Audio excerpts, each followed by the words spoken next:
Hello, and at last we now reach that beginning of the new church's year in the season of Advent. Advent means that we should be constantly aware of the presence of Christ. We should not prepare for something in the future. It is now that truly matters. The past is gone, but it teaches us the lessons we have for the present.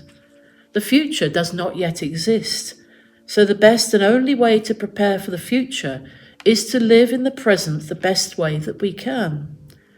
And the present time that we live in this is always short life. St. Paul said, "Now is the time of salvation. The night is almost over.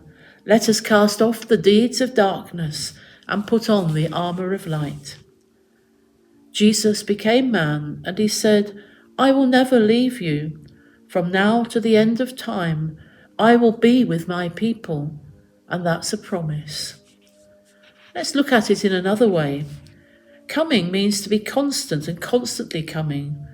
We don't walk through the streets feeling the presence of God and Jesus walking with us and making us happy all day long.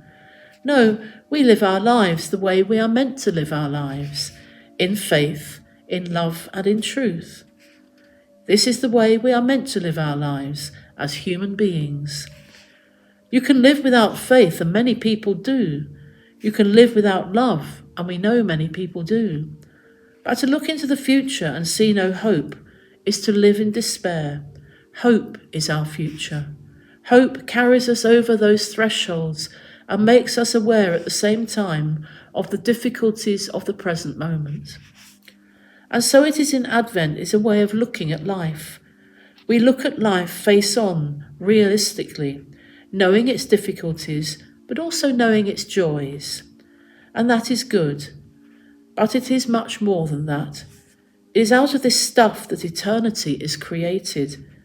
And we live in faith, and we try to do our best to love Jesus, who is our guide, and we know always walks with us. Then why do we constantly say Jesus is coming and coming and coming? The question is, are you awake? And that is why the gospel says, wake up. The time for your salvation has come. Once only? No, every day of your life we must think this. And what are we awake to? Jesus gives us a very urgent warning. He mentions two catastrophic events in history, the flood during the time of Noah and the destruction of Sodom and Gomorrah during the time of Lot.